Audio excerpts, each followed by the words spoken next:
चिपळूणचे लोकप्रिय आमदार माननीय शेखरजी निकम साहेब, गोलकोट एज्युकेशन सोसायटीचे चेअरमन माननीय डॉक्टर खतीब साहेब, व्यासपीठावर उपस्थित असलेले सर्व मान्यवर, उपस्थित बंधू आणि भगिनींनो, विद्यार्थी, छायाचित्रकार आणि पत्रकार, या कार्यक्रमाच्या सुरुवातीला मी 10-15 मिनिटं आधी या ठिकाणी आलो होतो आणि या संस्थेच्या कार्यालयामध्ये बसलो. डॉक्टर साहेब तिथे होते, आणखी त्या संस्थेचे पदाधिकारी होते. त्या कार्यालयाच्या बाजूला एक रूम आहे. त्या रूम मध्ये जे सील ठेवलेले होते, त्या सीलकडे मी बघत होतो. ते माझ्यापेक्षा उंचीला जास्त होते. माझ्या लक्षात आलं तर एवढी बक्षिसं इथल्या विद्यार्थ्यांना मिळत असतील तर खतीब साहेब तुम्ही या हायस्कूलची प्रगती किती केली हे धडकन लक्षात येते. दुसरी माहिती मी घेतली तर इंग्लिश मिडियमचं हायस्कूल असलं तरी या ठिकाणी एक विषय उर्दूचा आहे आणि मराठीचाही आहे. मध्यंतरीच्या काळामध्ये आमदारांच्याने आमच्याकडे तक्रार आली ते मराठी शाळेतले शिक्षक हे उर्दू शाळेवर शिकवायला पाठवले जातात. त्या बाबतीत आमची काही तक्रार नाही, तो शासनाचा नियम आहे. पण उर्दू शाळेवर काम करणारा शिक्षक हा मराठी शाळेवर काम करणारा शिक्षक हा उर्दू शाळेवर कसा शिकवू शकतो? कारण मला माहिती आहे, मी 7 वर्ष उर्दू शाळेमध्ये शिकलोय आणि नंतर मराठी शाळेमध्ये गेलोय. मी जेव्हा बहादूर शेठच्या शाळेमध्ये 7 वर्ष उर्दू शिकत होतो तेव्हा उर्दू एवढं कठीण आहे शिकणं की मी प्रत्येक वर्गामध्ये हमखास 2 वर्ष काढलेले. आणि पाया तर मजबूत झाला पाहिजे. तर या सगळ्या भाषेमध्ये उर्दू भाषा तेवढी सोपी नाही. त्याला वरती नुकता कुठं द्यायचा, त्याला जाळा कुठं काढायचा, कुठं काय करायचं. आणि एकदा एखादा माणूस जर का उर्दू शिकला, इंग्लिशही पाहिजे, मराठी पाहिजे, त्या बाबतीत आमचं काही म्हणणं नाही. पण उर्दू शिकलेला माणूस जगामध्ये कुठल्याही देशामध्ये गेला तर तिथं उर्दू चालतं, त्याला कुठलीही अडचण येत नाही. आणि ते सुद्धा आपण या ठिकाणी काम करता. इथं बाजूला उर्दू शाळा आहे. आम्ही जेव्हा शाळेमध्ये जायचो तेव्हा सकाळी एक प्रार्थना असायची, खुदाया तो खाविंद सबसे बड़ा, जमीन आसमां तूने पैदा किया, सदाबहार है तुझको तारीफ हजार, तू है सारे आलम का खाविंद राब, तू है मेहरबा तेरी सब पर माया, जिसे चाहे करता है उस पर दया. सकाळी हे चालू आहे. आता थोडा काळ बदलला. मी जिथे जातो तिथे विद्यार्थ्यांना सांगतो, बघा सगळ्यात हे डेंजर आहे. ज्याचा ह्यानी शोध लावला तो विज्ञान आणि ज्याला हे वापरता येत नाही तो अज्ञान. वाईट वाटून घेऊ नका. आता जी मुलं विद्यार्थी कॉलेज वगैरे जातात तिथं मुस्लिम समाजाचे पालक आपल्या विद्यार्थ्याला मोठमोठ्या गाड्या घेऊन देतात. त्याच्यामध्ये पल्सर गाडी असते. त्या पालकांनी त्या विद्यार्थ्याला सांगितलं पाहिजे की बाबा रे, पैसे नसताना पण कर्ज काढून आम्ही गाडी दिली, ही गाडी जरा सावकी चालव. या गाडीने जर अपघात झाला तर तू कितीही शिकलास तरी तुला नोकरी मिळणार नाही, तुला पासपोर्ट मिळणार नाही, तुला परदेशात जाणार येणार नाही. तर हे पालकांनी आता विद्यार्थ्याला सांगण्याची गरज आहे. मोबाईल कानाला वापरा असा हात असतो, कोणाकडे बोलतात बापसाचा फोन कुठे येतो काय माहिती, काय सांगू शकत नाही. सिरियलच्या बाबतीमध्ये तेच झालं. घरामध्ये मोबाइलच्या बाबतीमध्ये तेच झालं. मी एका मित्राच्या घरी गेलो होतो. तब मैं एक दोस्त के घर पे गया था और उधर 2 से मोबाइल के ऊपर कुरान की किरायत लगाई. तर त्याने कुरान पठणचं ते किरायत मोबाईलवर लावली होती आणि एकदम जोरामध्ये आवाज. मी बोलतो हे काय आहे? तो बोलला नाही, बोलले तोंडाने बोलायचं असतं, कुरान तोंडाने पडायचं असतं. हे काय? तो बोलला नाही, मोबाइल के ऊपर अगर किराए घर में लगाए तो बरकत ज्यादा आती है. बोला तो दिन भर मोबाईल लगा के बैठो. हे चुकीच्या पद्धतीने जाणे चुकीचं आहे. ईश्वराने आपल्याला तोंड दिलेलं आहे. सकाळी उठल्यानंतर कुराण पठण केलं पाहिजे, यासीन पढलं पाहिजे. जे जे काय धर्मामध्ये शिकवलं गेलं, सगळ्या धर्मामध्ये चांगलं शिकवलं गेलेलं आहे. कुठल्या धर्मामध्ये वाईट गोष्टी बोला असं शिकवलं गेलेलं नाही. आणि जर वाईट गोष्टी कोण करतील आणि वाईट गोष्टी बोलतील तर जन्नत आणि दोजख हे दोन भाग आहेत. तर वाईट बोलणाऱ्यांना दोजखाचा दरवाजा उघडा आहे एवढंच आपण लक्षात ठेवावं. आणि मी काय बोलतोय ते समजून जावं. मी एक दिवस आमच्या घरी गेलो, दुसऱ्याचं कशाला सांगायचं माझं मी सांगतो. सिरियल लागली होती आणि माझी बायको रडत बसली होती. माझी एकच बायको आहे. मुसलमानाची उगाच बोलावं माहिती होतं 3-3 जागा बायको काय मार खायचा आहे. माझी एकच बायको आहे, एकच पत्नी आहे. ती सिरियल बघत बसली होती आणि सिरियल बघत बसल्यानंतर दुपारी जेवायचा 2 वाजता काय घरी गेलो आणि ती रडत होती. मी बोललो काय झालं, माझी सासू आजारी आहे. ते म्हणाले काय, मी बोलायचे काय झालं, पण लावलो मी बोललो गाडी घेऊन जायला लागलं. बोलो रडतेस का? ते म्हणाले जेव्हा गाडी सिरियल मध्ये त्या बायकोला तो नवरा मारतोय आणि मी बोललो त्याचे 4 बायका आहेत, तुला काय करायचं, तू माझी एकच आहे, मी काय तुला मारतो. जेवतेस सावतेस माझ्या घरात, चांगलं काम माझ्या घरात चाललंय आणि कशाला उगाच चांगल्या घरामध्ये घेऊन बसायचं. त्यामुळं हा भविष्य काळ हा फार डेंजर आहे आणि ते कोरानमध्ये पण लिहिलेलं आहे. त्याच्यामध्ये बाबतीमध्ये जास्त मी घेणार नाही, सर्वांना पण जायचं आहे.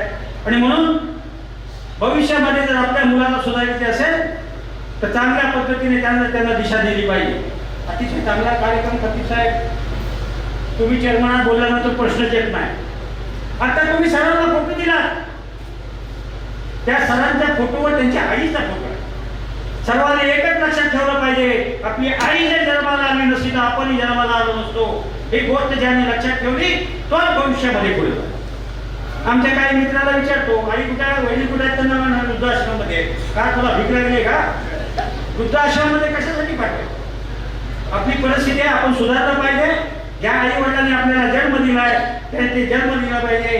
यही है इबादत, यही दीन ईमान के काम आए दुनिया में इंसा के इंसा.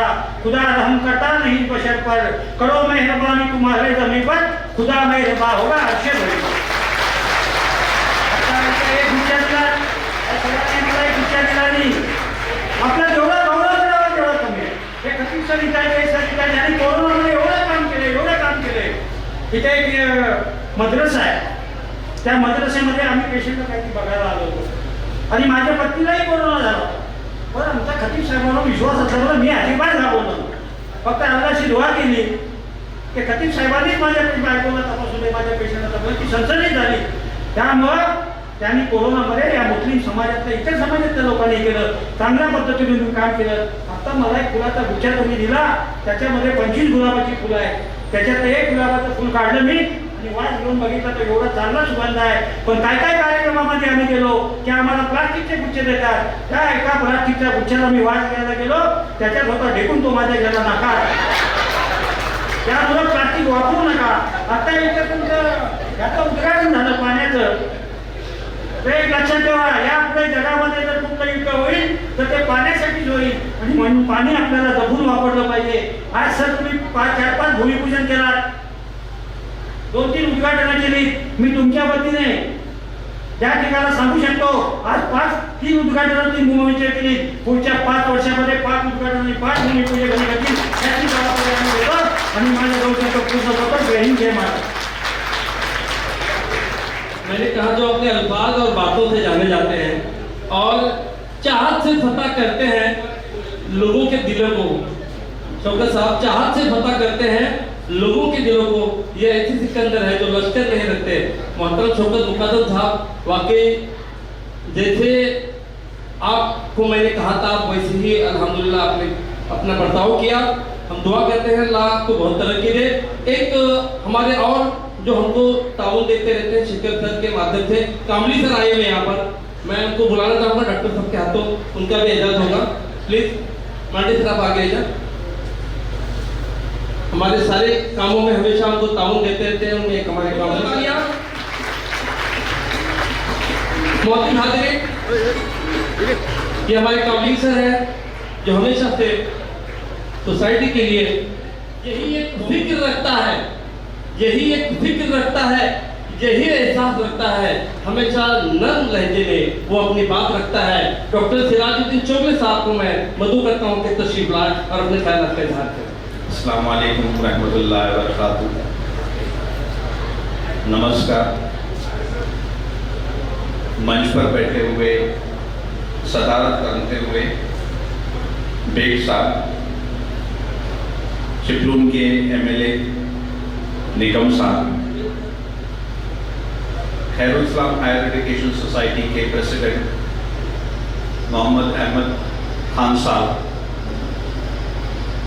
गोलकोट एजुकेशन सोसाइटी के चेयरमैन डॉक्टर खतीब और दूसरे ऑफिस बेरर्स और सभी स्टेज पर बैठे हुए लोग, सामने जो हाजरीन हैं सभी को सलाम, स्टूडेंट्स बैठे हुए उन सबको सलाम। ज़्यादा वक्त नहीं लूँगा। सबसे पहले निगम साहब का शुक्रिया मैं भी अदा करता हूँ यहाँ से, गोलकोट एजुकेशन सोसाइटी के माध्यम के लिए। जैसे खतीब साहब ने कहा कि निगम साहब हर एक के लिए हाजिर है। हिंदुस्तान सेक्युलर है और सेक्युलर पॉलिटिशियन अगर देखना है तो निगम साहब है यहाँ पर।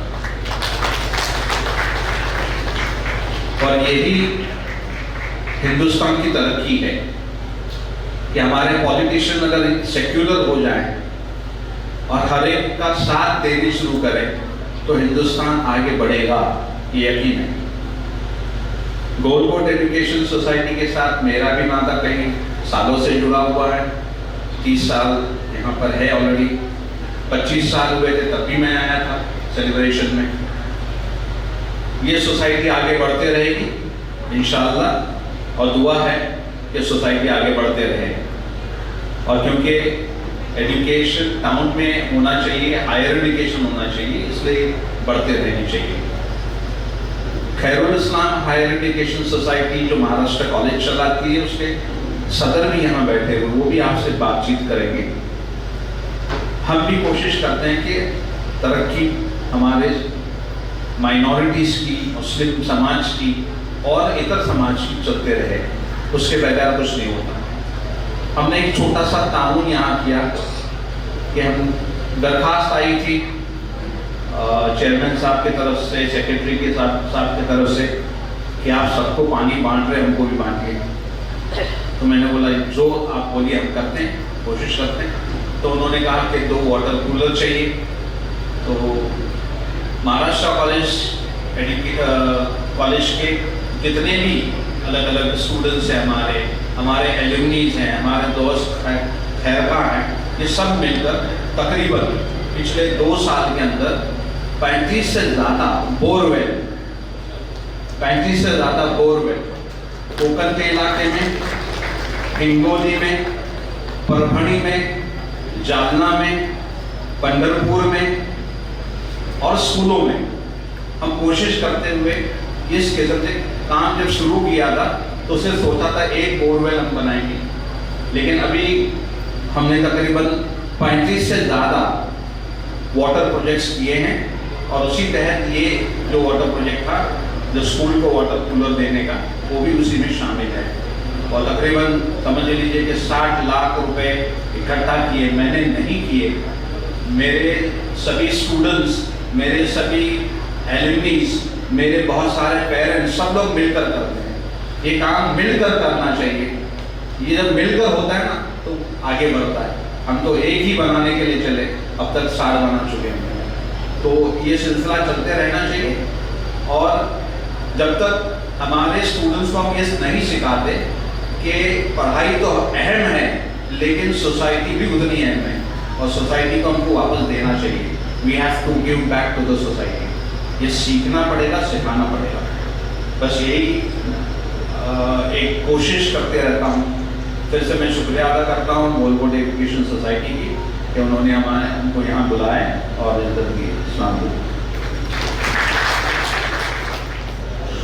ये थे डॉक्टर सिराजुद्दीन चोगले साहब। आइए अब हम बुलाते हैं जिस संस्था के ये प्रिंसिपल, उस संस्था के प्रेसिडेंट मोहम्मद अहमद खान साहब। जलते तो थे चिराग मगर रोशनी न थी, जलते तो थे चिराग मगर रोशनी न थी, आए जो आप बस में तो उजाला सा हो गया। ये आपके लिए जो मोहम्मद अहमद खान साहब, ये सदर मोहतरम खैरुल इस्लाम जो ट्रस्ट है एजुकेशन सोसाइटी मुंबई की, हमारे दरमियान तशरीफ रखते हैं। फिर से एक बार आपसे दरख्वास्त है कि आप अपने ख्यालात का इजहार करें। और मैं लोगों के चेहरों पे देख पा रहा हूँ कितना थके हुए हैं सब, और ऐसे मौके पे किसी को बोलने के लिए बुलाना है मतलब उसको खतरे में डालना ही होता है। अब हुक्म हुआ है तो थोड़ा बहुत कुछ ना कुछ अर्ज करूँगा। स्टेज पे बैठे हुए चिपलू के आमदार निकम साहब, सोसाइटी के चेयरमैन खतीब साहब, स्टेज पे बैठे हुए डिग्निटरीज, यहाँ मौजूद मुअज़्ज़ज़ हाज़रीन, स्टूडेंट्स, सबसे पहले एक बुनियादी बात, क्योंकि मैं एक एजुकेशनल इंस्टीट्यूट में खड़ा हूँ और ये एजुकेशनल इंस्टीट्यूट माइनॉरिटीज़ से बिलोंग करता है, मुस्लिम माइनॉरिटीज़ से बिलोंग करता है। तो मुझे लगता है कि बुनियादी बात मुझे जिससे लोग इज्तनाब करते हैं, जिससे लोग बचते हैं, जिसको कहने से और सुनने से, लेकिन मुझे लगता है कि ये बात होनी चाहिए। मैं भी देखता हूँ, आप भी देखते हैं कि मुस्लिम हिंदुस्तान में माइनॉरिटीज़ हैं, लेकिन पूरी दुनिया में तो माइनॉरिटीज़ नहीं है। लेकिन ओवरऑल आप देखते हैं कि मुसलमानों की इमेज किस तरीके से बन रही है और किस तरीके की बनाई जा रही है। आज मुसलमानों को लेकर लोगों के दिलों में जिस तरीके की भावनाएं डेवलप हो रही हैं वो बहुत फिक्र करने की बात है, और इसकी वजह और कुछ नहीं है, मुस्लिम समाज के कुछ नालायक लोगों की वजह से ये प्रॉब्लम क्रिएट हो रही है। कुछ नालायक लोगों की गलत सलत हरकतों की वजह से मुस्लिम समाज बदनाम हो रहा है। मुस्लिम समाज के ताल्लुक से लोगों के दिलों में निगेटिव भावनाएं डेवलप हो रही है। तो मैं ये कहना चाहता हूँ कि इसके जिम्मेदार सिर्फ वो चंद नालायक लोग नहीं हैं, बल्कि वो लोग भी हैं जो इन नालायक लोगों की मुखालफत नहीं करते, जो अच्छे लोग हैं, जो अच्छा समाज देखना चाहते हैं, अच्छा समाज बनाना चाहते हैं, अच्छे समाज में रहना चाहते हैं, लेकिन वो इन नालायक लोगों की मुखालफत नहीं करते हैं, इनके खिलाफ खड़े नहीं होते हैं, खामोश रहते हैं, जिसकी वजह से लोगों में ये मैसेज जाता है कि शायद ये सारे लोग इनके साथ। ये बुनियादी प्रॉब्लम है। मैं कहना चाहूँगा कि एक एजुकेशनल इंस्टीट्यूट होने के नाते, एक इदारा होने के नाते, और आप सब लोग स्टूडेंट होने के नाते, और आप सब लोग पेरेंट्स होने के नाते, बुनियादी चीज़ें हमको समझनी होंगी। अगर मुसलमानों की ये इमेज बन रही है, मैं बहुत सारे सर्कल्स में, जैसे कि आपने सुना, मैं टॉप ब्यूरोक्रेट्स के साथ भी काम करने का मुझे मौका मिला, बड़े बड़े पॉलिटिशियन के साथ रहने का मौका मिला, काम करने का। एक चीज़ हमेशा मेरे सामने आती रही, जब हम डिस्कस करते थे, दोस्ताना माहौल में बैठ के बातें करते थे, तो लोग ये कहते रहे कि यार समाज में, मतलब आज जो समाज डेवलप हो रहा है पूरी दुनिया में, उसमें मुस्लिम्स का कंट्रीब्यूशन क्या है, क्यों दिखाई नहीं देता। एक ज़माना था जब मुस्लिम लीग में थे, साइंस के मैदान में, एजुकेशन के मैदान में, और दूसरी बहुत सारी फील्ड में, सोशल एक्टिविटीज़ में, समाज को डेवलप करने के कामों में मुसलमान लीड में थे। उस वक्त मुसलमानों का टूटी बोलता था, सब लोग उनकी नकल करना और उनके पीछे चलना पसंद करते थे। आज क्या वजह है, आज क्या वजह है कि मुसलमानों को निगेटिव नजर से देखा जाता है? उसकी वजह सिर्फ ये है, मैं ये कहूँगा आप स्टूडेंट से कि इस नज़रिए को बदलने के लिए हम और आप काम कर सकते हैं। अभी आप स्टूडेंट्स हैं, आप पहले प्राइमरी में तालीम करें, प्री प्राइमरी में तालीम हासिल करते हैं, प्राइमरी में तालीम हासिल करते हैं, फिर एसएससी पे आप कर लेते हैं, आप लिटरेट हो जाते हैं। लिटरेट का मतलब ये होता है कि जो पढ़ और लिख सकता है, शब्दों को पहचानने लगता है, वो लिटरेट हो जाता है। आप लिटरेट हो जाते हैं, छोटी मोटी मामूली जो जनरल बातें होती हैं वो आपके नॉलेज में आ जाती हैं। उसके बाद आपका जो है कॉलेज का दौर शुरू होता है। आप जो है, आपने जो एसएससी तक जो पढ़ा होता है, उसको और बेटर तरीके से आपको 11th और 12th में आपके सामने प्रेजेंट किया जाता है। आपको इस लायक बनाया जाता है कि उसके आगे की एजुकेशन के लिए आप अपने पीछे जो कुछ पढ़ा हुआ है, हासिल किया हुआ है, उसको रिवाइज कर पाएँ और आगे के लिए डिग्री के लिए आप तैयार हो पाएँ। फिर आपका दौर आता है डिग्री का। मैं स्टूडेंट से और उनके पेरेंट्स से मुखातिब हूँ। डिग्री का दौर आता है तो आप डिग्री में जो भी फील्ड सिलेक्ट करते हैं, उस फील्ड में ये होता है कि आपको उसके बारे में एक जनरल मालूमात, जैसे 2-3 आपने कोई फील्ड सिलेक्ट की, आर्ट्स की हो, कॉमर्स की हो, साइंस की हो, उसमें उस फील्ड के बारे में आपको जनरल मालूमात दी जाती है। और जब आपको डिग्री दे दी जाती है तो उसका मतलब ये होता है कि आप ओवरऑल इस फील्ड के जानकार हो गए। उसके बाद फिर स्टेज आता है मास्टर्स करने का। तो आपने जो कुछ डिग्री में पढ़ा हुआ होता है उसमें से कोई एक फील्ड सिलेक्ट करते हैं, या एक दो फील्ड जो भी आप पसंद करते हैं वो सिलेक्ट करते हैं, फिर उसमें आप अपना मास्टर्स करते हैं। तो जब आप मास्टर्स करते हैं तो मास्टर्स कर लेने के बाद आपके ताल्लुक से ये मान लिया जाता है कि आपने उस पर्टिकुलर फील्ड में अगर मास्टर्स कर लिया है तो इसका मतलब ये है कि दुनिया को उस फील्ड से रिलेटेड जो कुछ मालूम है वो आपको हासिल हो गया, वो आपने उसमें मास्टर्स कर लिया। उसके बाद एक मरहला आता है जो होता है रिसर्च का, पीएचडी का, डॉक्टरेट हासिल करने का। वहां आप ये करते हैं कि आपने जिस फील्ड में मास्टर्स किया हुआ है उस फील्ड में से किसी पर्टिकुलर चीज को लेके आप रिसर्च करते हैं और कुछ नया इन्वेंट करते हैं या नया कुछ डेवलप करते हैं और उसको दुनिया के सामने प्रेजेंट करते हैं। जो कॉन्फ्रेंसेस वगैरह और ये सब होती हैं एजुकेशनल इंस्टीट्यूट में, उसका मकसद यही होता है कि आपने अगर किसी फील्ड में कुछ नया किया है तो आप लोगों के साथ शेयर करें। ये जो मरहला होता है, स्टूडेंट्स होने के नाते आप लोग समझ लीजिए, मैं देखता हूँ, मैं जिस कॉलेज को रन कर रहा हूँ उस कॉलेज में 70% के आसपास फीमेल स्टूडेंट्स हैं।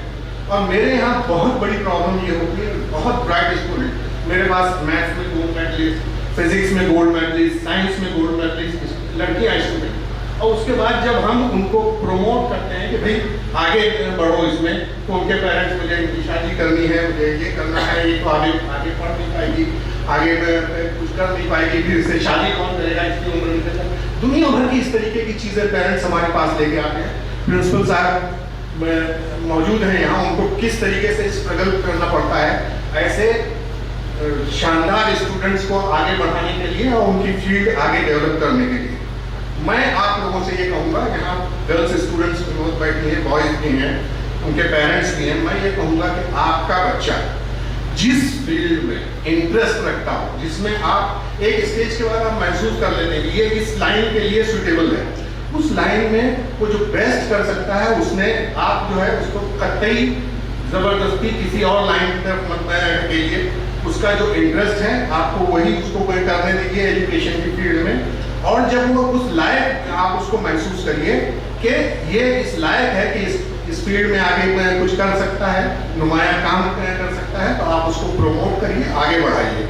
और यकीन कीजिए कि जब आप कुछ नया करके समाज को देंगे, मतलब आज मैंने कपड़ा पहना हुआ है, आज मेरे जेब में मोबाइल है, हम घड़ी पहने हुए हैं और बहुत सारी चीज़ें, हम दुनिया भर की चीज़ें इस्तेमाल करते हैं रोज़मर्रा की ज़िंदगी में। तो मैं पर्सनली मैं खुद सोचता हूँ, मुझे हमको सबको सोचना चाहिए कि इसमें मेरा क्या कंट्रीब्यूशन है।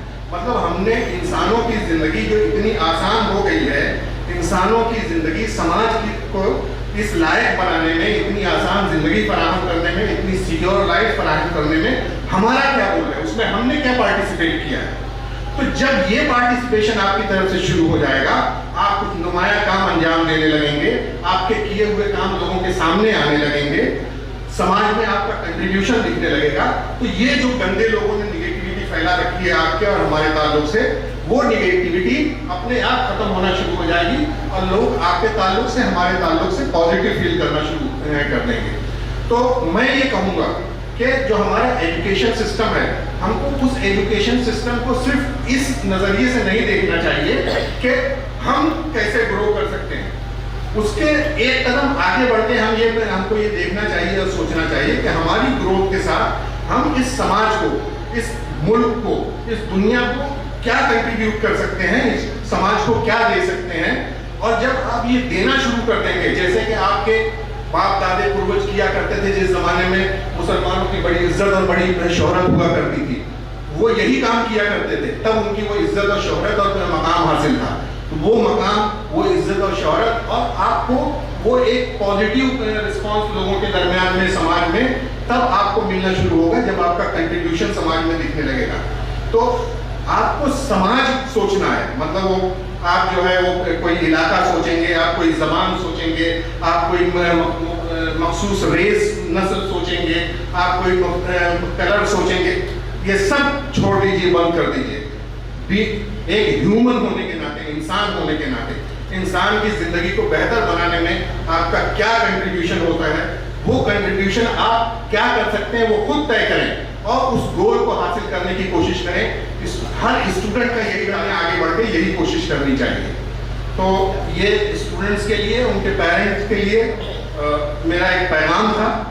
मुझे लगता है कि मैं ज़्यादा वक्त ले रहा हूँ, थोड़ी शायद मैं और बात करता, लेकिन मुझे लगता है कि बहुत ज़्यादा वक्त हो जाएगा और बहुत बोर नहीं करना चाहता आप लोगों को। Thank you so much. अस्सलाम वालेकुम। माशाल्लाह, मैंने पर्सनालिटी के बारे में जो चीज़ें कही थी और ये भी कहा था कि उससे कहीं ज़्यादा वो अपनी बातों में असर पैदा करके बताएंगे, और जैसा हमने कहा था उससे कहीं ज़्यादा और अच्छे निकले हों। माशाल्लाह, बहुत सा तजुर्बा और तालीमी लियाकत ये अल्फाज से जाहिर होती है। बहुत बहुत शुक्रिया मोहम्मद अहमद खान साहब। मौजूद हाजिरीन, जिसके लिए हम बेकरार थे, जिसके लिए हम बेताब थे और जिसका बेसब्री से हमको इंतजार था, जिनके अल्फाज का मुसलसिल काविशों से ही तकदीर बदलती है, जो थक कर बैठते हैं वो मंजिल पा नहीं सकते, और जिन्होंने मंजिल पा ली है वो अंदर शिकर निकम सर, मैं आपसे रिक्वेस्ट करता हूँ कि आप तशरीफ लाएं और अपने ख्यालात का इजहार करें। हायस्कूल गोलकोटच्या आजच्या आपल्या नूतन इमारतीचं आणि वॉटर प्युरिफिकेशनच्या उद्घाटनाप्रसंगी उपस्थित असलेले या संस्थेचे अध्यक्ष अजित बेग साहेब, सातत्याने संस्थेचा विचार करून पुढे नेणारे, ज्याचा उल्लेख मगाशी केला की डॉक्टर साहेबच आहेत म्हटल्यावर संस्थेला काय कमी पडेल, ते डॉक्टर खतीब सर, ज्यांचं आता आपण मनोगत व्यक्त केलं, आणि मला वाटतं मेयर सर त्यांच्या पर्सनॅलिटी बद्दल सातत्याने बोलत, मलाही वाटत होतं की ते एखादे आर्टिस्ट तरी आहेत किंवा कलाकार आहेत किंवा एक मोठेच आहेत ते आता सगळ्या बाजूने, ते आमचे मोहम्मद अहमद खान साहेब, प्रिन्सिपल म्हणून काम करणारे आणि ज्यांचे विचार आपण ऐकले ते डॉक्टर चौगुले साहेब, व्यासपीठावर उपस्थित असलेले आमच्या शहराचे अध्यक्ष मिलिंद कापडी, ज्यांचं भाषण ऐकल्यानंतर मग काय बोलावं आमच्यासारख्या समोर प्रश्न नेहमीच असतो, कारण शौकत भाई एकदा बोलल्यावर बोलायचं काय हा प्रश्न असतो, पण ते लोकांना आवडणारं खूप चांगल्या पद्धतीने बोलत असतात, आणि बोलत असताना बऱ्याच गोष्टी मार्मिकपणे आपल्या देखील दोष दाखवत असतात। ते आदरणीय शौकत भाई, रोप भाई, Akhlaq mayor sir, Chanda sir, doctor Siraj Chougule, Zahid Chougule, Ahmed Khan Pathan, Liyaqat भाई खतीब, नाजिम भाई अफवारे, आमचे मित्र इम्रान भाई कोणकरे, हरून गारे, असगर भाई नाखुदा, रोप भाई वांगडे, मोबिनजी गोटे, सरफराज गारे, समीरजी काजी, निसा नेवरेकर, शाबुद्दीन सुरवे, अब्दुल गनी बेग, नवाब भाई कटमाले, फारूक मालदार, इब्राहिम वांगडे, अब्दुल्ला आले, मोहम्मद परकार, मुजब्बीर मेयर, सचिव जबरभाई कटमाल, या काम ज्यांनी केलं ते आमचे खलीद भाई, त्याचबरोबर बरकत भाई, जहीर भाई, सर्वच उपस्थित असलेले आदरणीय मान्यवर, मी घेतले तसं समजा, कारण माझ्या नंतर तुम्हाला राग काढण्याची संधी मिळेल, त्यावेळी नाव घेतलं नाही म्हणून थोडी काढू नका। सर्वच आदरणीय मान्यवर बंधू आणि माझ्या सगळ्या भगिनी, सर्व विद्यार्थिनी, गावातील सर्व प्रमुख मंडळी, सगळ्यांना मनापासून नमस्कार। खरं म्हटलं तर आज आपल्या दोन मोठ्या व्यक्तींना ऐकण्याची संकुल एज्युकेशन सोसायटीचे प्रेसिडेंट आणि प्राचार्य तर एज्युकेटेड आहेतच, आणि तेवढ्याच ताकदीचे प्रेसिडेंट देखील त्या संस्थेला मिळाले। ही संस्था जेव्हा शहरात काम करत असते तेव्हा ग्रामीण भागातील दुःख काय आणि दुःख ओळखून ही संस्था वेगवेगळ्या शाळांना, ज्याची यादी आपण बघितली इथं मला वाटतं 27 आहे, पण ते सरांनी सांगितलं की किमान 50 लोकांना वॉटर प्युरिफिकेशन असेल, बोरवेल असेल, पाण्याची व्यवस्था करण्याचं काम, जे मोठं पुण्याचं काम ही संस्था करते, आणि त्यामुळे त्यांनाही मनापासून मी धन्यवाद देतो की अशाच पद्धतीने आमच्या ग्रामीण भागातील शाळा असतील, संस्था असेल, आपली मदत ही आमच्यासाठी खूप मोठी आहे. कारण या छोट्या छोट्या गोष्टी असल्या तरी त्याचा उपयोग विद्यार्थ्यांसाठी होणं खूप गरजेचं आहे. मला एक गोष्टी बोलत असताना सांगितल्या, मला वाटतं मोहम्मद अहमद खान साहेबांनी सांगितलं की एखादी व्यक्ती समाजातील आपल्याला वेगवेगळं बोलते, वेगवेगळ्या गोष्टी करते, त्याचा संदर्भ मग सगळ्यांसाठी लावलं जाण्याचं काम देखील निश्चितपणे होतं. आणि तो अनुभव मी पण घेतोय सध्या. कोणतरी बोलतो, त्याचा राग काढण्यासाठी माझ्यावर पण लिहून पाठवलं जातं. तो तिकडं बोलणारा बोलत असतो, इकडं आमच्या नावान बोंब मारायला निमित्त काढणारे पण काढत. पण ही भूमिका आमची कधीच नसते. सर्वसामान्यांमध्ये सर्व धर्म सहभागाने स्वर्गीय निकम साहेबांनी काम केलं. माझी सह्याद्री शिक्षण संस्था ग्रामीण भागात उभी आहे. ती निकम साहेबांनी फार मोठ्या कष्टावर, संघर्षावर उभी केलेली संस्था आहे. ही संस्था उभं करत असताना प्रत्येकाचं तिथं योगदान खूप मोठं आहे. मी जाईल तिथं प्रामुख्याने बाबासाहेब कल्पेंचा उल्लेख करतो, कारण तो काळ होता जेवायला घरात काय नसायचं, 40 मुलं आईच्या कडे शिकायला असायची. रोज काय खायला घालायचा प्रश्न आमच्या सगळ्यांना. मी नव्हतो त्या, माझ्या आई समोर होता. माझा फोटो दिल्यामुळे मला तो रेफरन्स आई बरोबरचा फोटो आल्यामुळे, आणि माझ्यावर पण आईचा प्रभाव जास्त आहे, कारण स्वभावापासून सगळं मिळतं जुळतं आईच आहे. माझे वडील खूप तिखट आणि कडक स्वभावाचे होते. पण ह्या सगळ्यामध्ये आज संध्याकाळी जेवायला काय घालायचा मुलांना प्रश्न असायचा, कारण 40 मुलं तिथंच राहायची, घर तर नव्हतंच, पडवीला सगळे राहायचे. पण बाबाशेठ कल्पे सारखे एक आमच्या गावातले प्रतिष्ठित होते, ज्यांची मुलं, मामूद शेठ पण आता वारले बिचारे, शुगुर शेठही नाहीत. त्यामुळे ते बॅगा घेऊन यायचे, 2 पिशव्या घेऊन यायचे आणि आईच्या हातात द्यायचे, ह्यातलं काय ते शिजव आणि मुलांना खायला. आणि चिलवान शेठ सारखा आमचा खूप माणूस होता, असा हॉटेल होतं, किस्मत हॉटेल होतं. शाळेत जर गाडी दिसली इन्स्पेक्शनला, लोक आले ते त्यांना कळायचं, त्यांना माहिती असायचं निकम साहेब काय यांना चहा पण पाजतो. त्यांचं हॉटेल होतं, ते दोन्ही हातात, एका हातात नाश्ता, एका हातात चहाची केटली घेऊन यायची आणि त्यांना चहा वगैरे त्यावेळी द्यायचे. आणि मग त्या प्रक्रियेतून संस्था घडत गेली. सगळ्यांचा लोकसहभाग होता. मुस्लिम समाजाचा मोठा होता, बुद्ध समाजाचा मोठा होता, इतर देखील अनेकांनी त्यावेळी मदत केली. म्हणून आज एवढी मोठी संस्था, आज 50 हायस्कूल आहेत, 30-40 कॉलेजेस आहेत, ही सगळी उभी करण्याच्या माध्यमातून शकली. आणि समाजाचं देण आहे, या समाजाच्या देणवरती आज संस्था उभी आहे. ही संस्था कधी आहे निकम साहेबांची की आमची संस्था आहे असं आज तऱ्यात आम्ही म्हटलं नाही. लोकांसाठी निर्माण केलेलं एक व्यासपीठ. तसंच ही गोळकोट एज्युकेशन सोसायटी ह्याच पद्धतीने काम करते. इथं बसलेला प्रत्येक जण आपापल्या व्यवसायात, आपापल्या ठिकाणी, आपापल्या चांगल्या पद्धतीने काम करतो. डॉक्टर खतीब साहेब असतील किंवा अन्य त्यांचे भाऊ असतील किंवा इतर मंडळी असतील, सगळीच जण आहे ही त्यांच्या क्षेत्रात नाव कमवून काम करतात. परंतु त्यांनी देखील आपल्या एक समाजाची मुलं शिकली पाहिजे, आपल्या मुलांना चांगल्या पद्धतीने व्यासपीठ मिळालं पाहिजे. या एका भावनेने तुम्ही सर्वजण ग्रामस्थ मिळून ही संस्था उभी करताय. संस्था चालवणं किती कठीण आहे हे ग्रामीण भागातल्या लोकांना माहिती आहे. कारण जर निकम साहेबांनी पण विनाजनी शाळा निर्माण केला नसता तर आमच्याकडं पण चुकी राहिला नसतं. सगळं त्याच्यातच होतं, कर्जाचा फक्त डोंगर वाढत गेला. पण ही एक बाजू असली तर त्यातूनच अनेक विद्यार्थी घडण्याचं काम देखील त्यांच्या माध्यमातून. त्यामुळे ही संस्था चांगली ठेवणं, वाढवणं आणि तिला पुढं मोठ्या पद्धतीने पुढं नेणं हे तुमचं आमचं सर्वांचं निश्चितपणे काम आहे. आणि त्याच दर्जाचं शिक्षण या संस्थेमध्ये.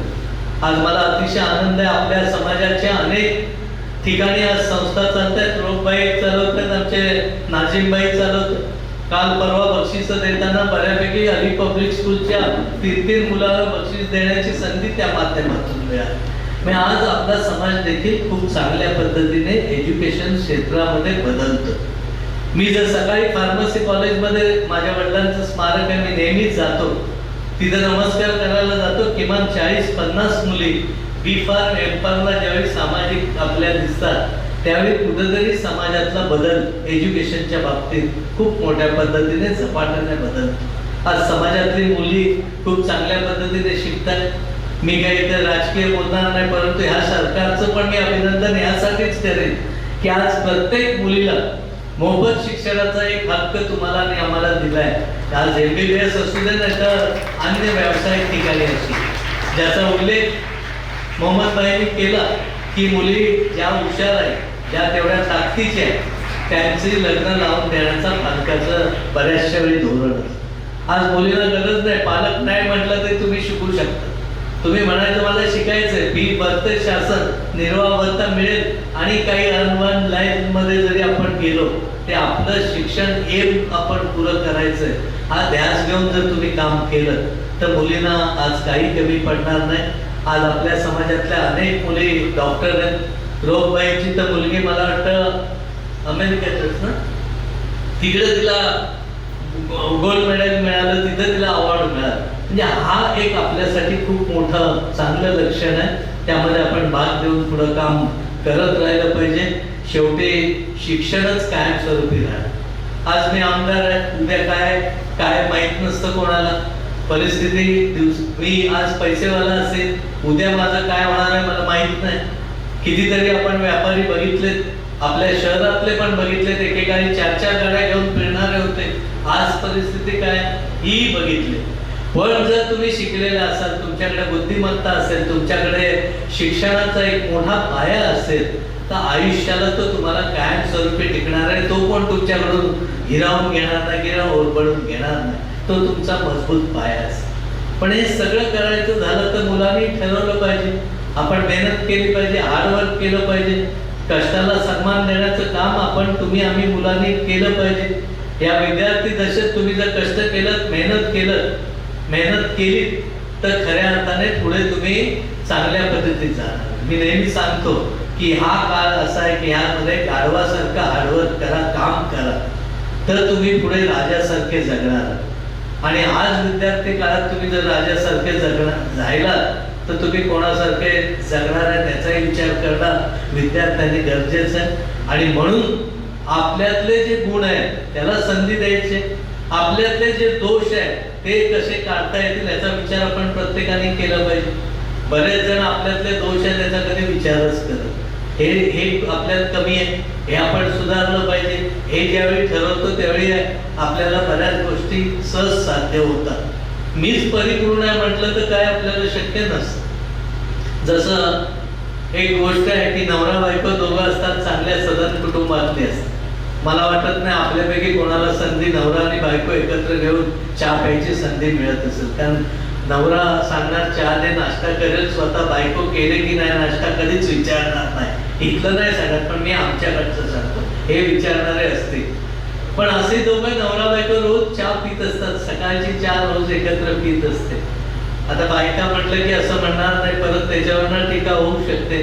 पण ती महिला भगिनी सातत्याने नवऱ्याला सांगत असते की समोरची बाई आहे तिला कायच येत नाही, तिला काय स्वच्छता ठेवता येत नाही, तिला कशाचं काय करता येत नाही. दर महिन्याला ती नवऱ्याच्या मागे सातत्याने दुसऱ्या कुटुंबाबद्दल बोलत असते. आणि मग 31 तारीख येते, त्या दिवशी तीच बाई भगिनी म्हणते की आज ह्या बाईने काहीतरी चांगलं केलंय. त्यावेळी नवरा तिला एवढंच म्हणतो, बाई असं काय नाही, सकाळी मी आपली काच फक्त पुसून स्वच्छ केले म्हणून तुला ते चांगलं. हे आपण लक्षात घेतलं पाहिजे की आपल्यातले दोष काय आपण ओळखले पाहिजेत, ते सुधारले पाहिजेत. आपली उन्नती महत्वाची आहे. आपलं एम काय, आपल्या समोर कुठं जायचंय, आपल्याला जिथपर्यंत जायचंय तिथपर्यंत आपण कष्ट करण्याची भूमिका आपण घेतली पाहिजे. अभ्यासाबरोबर व्यवसाय, खेळ आहे, क्रीडा आहे, संगीत आहे, ज्या ज्या क्षेत्रात तुम्हाला नॉलेज असेल, जिथं जायचंय तिथं जाण्याचा तुम्ही विचार करा. फक्त शेवट काय, त्याचा जो अंतिम काय, त्या अंतिम उद्दिष्टापर्यंत आपल्याला जायचंय या विचाराने मुलांनी. शौकतभाईंनी सांगितलं मोबाईलचं, इथल्या मुली तशा नाहीत शौकतभाई, पण माझ्या शाळेतली मुलं एवढी हुशार आहेत, आम्ही मोबाईल बंदी आहे, पण आमच्या शाळेतली पोरं त्या पुस्तकात किंवा वहीत तेवढंच टाकून त्याच्यातनं मोबाईल. आता याच्यामुळे तर काय करू शकत.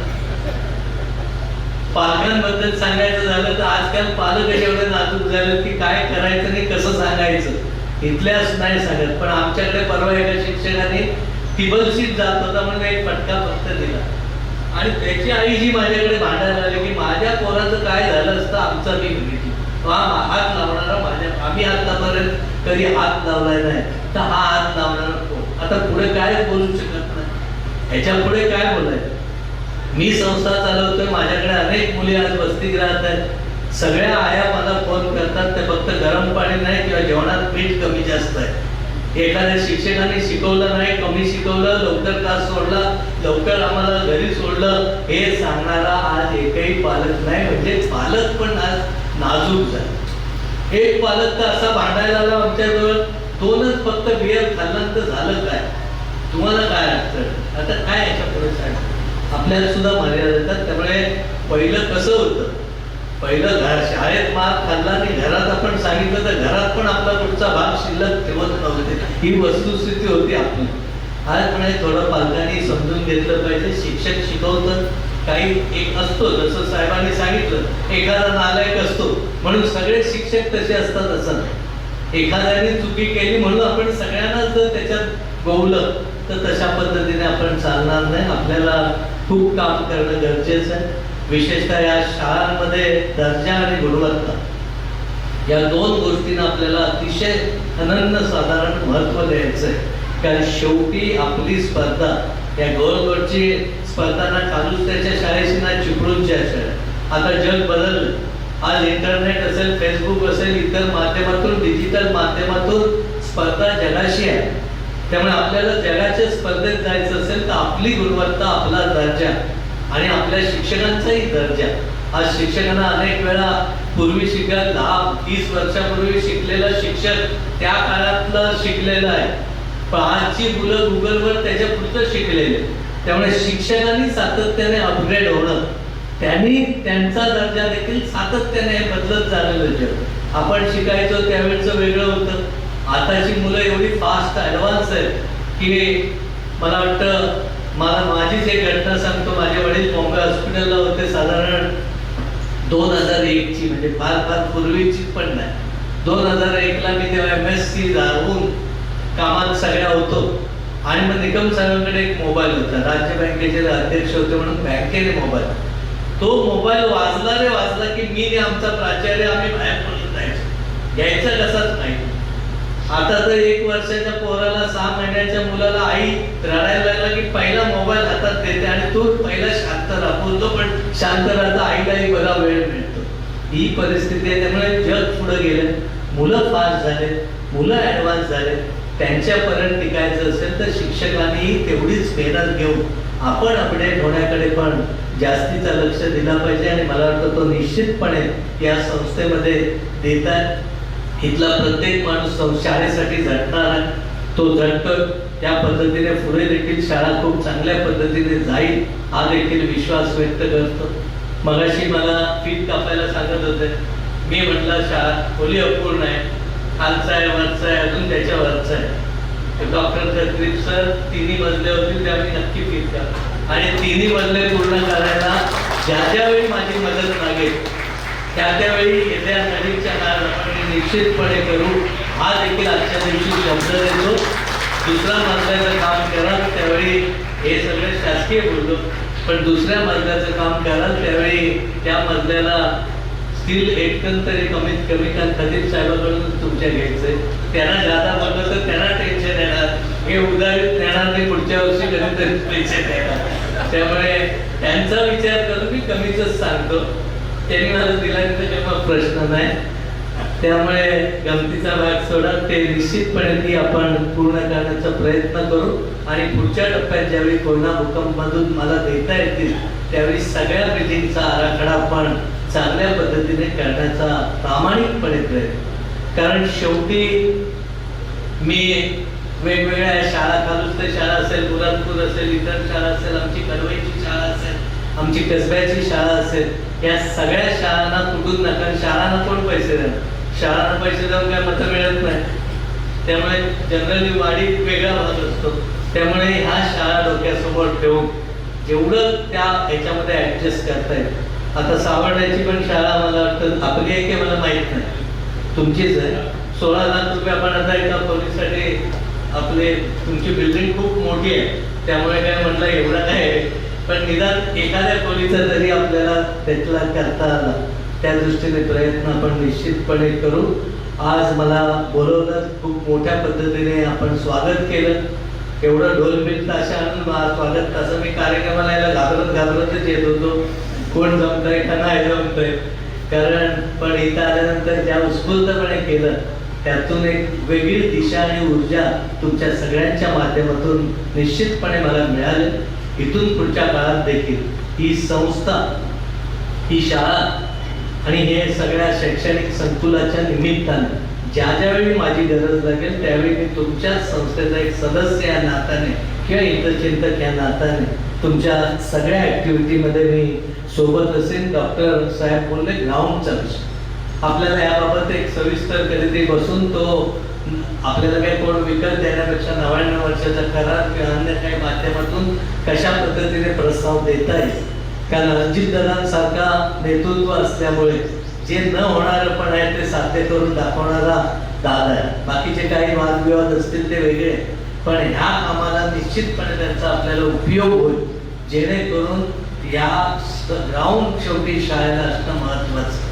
कारण शेवटी मुलांना शिस्त कोण असेल, जसं मी पहिल्यापासून सांगायचं, ज्या शाळेचा चित्रकलेचा शिक्षक चांगलं, जे आता सर आहे ते आमच्या शाळेचे ATD कॉलेजचे आमचे विद्यार्थी, ज्या शाळेचा चित्रकलेचा शिक्षक चांगला आहे त्या शाळेमध्ये एक चांगलं वेगळंपण निश्चितपणे असतं. ज्या शाळेचा PTचा शिक्षक चांगला आहे त्या शाळेमध्ये चांगल्या पद्धतीची शिस्त असते.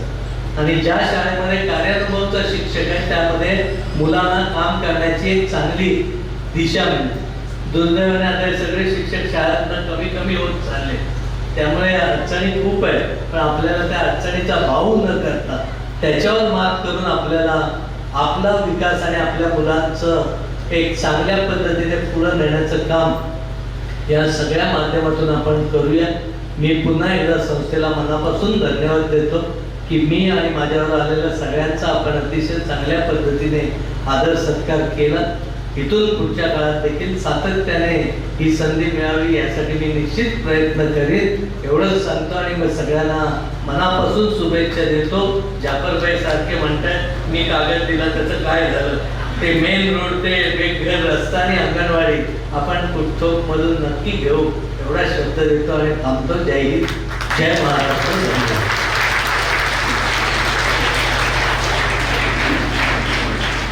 हाँ जी जी जी जी, इसके लिए मैं उसका ही ध्यान में रखते हुए कि हमारे आज के सम्माननीय शेखर निकम सर हमारी दावत पर तशरीफ लाए, उसके साथ साथ मोहम्मद अहमद खान साहब, हम आपके बड़े शुक्रगुजार हैं. और इससे ज़्यादा आपके दिल ख्याल के हम जो है मद्दा हो गए हैं.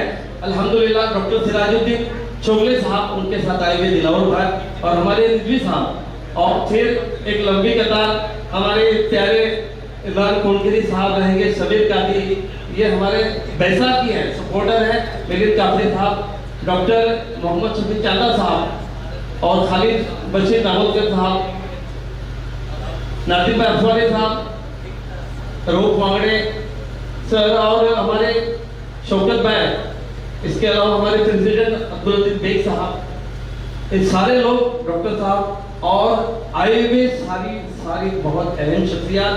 इतना अहम और जामिया वहाँ बहुत कम महफिलों में होता है. मैं आपका बड़ा शुक्रगुजार हूँ इतने वाले आपके पूरी टीम यहाँ पर, और खासकर खवातीन का मैं सब लोगों का शुक्रिया अदा करता हूँ. सिर्फ इस बात की एक गुजारिश करता हूँ कि राष्ट्रगीत होगा और उसके बाद ये प्रोग्राम खत्म होगा.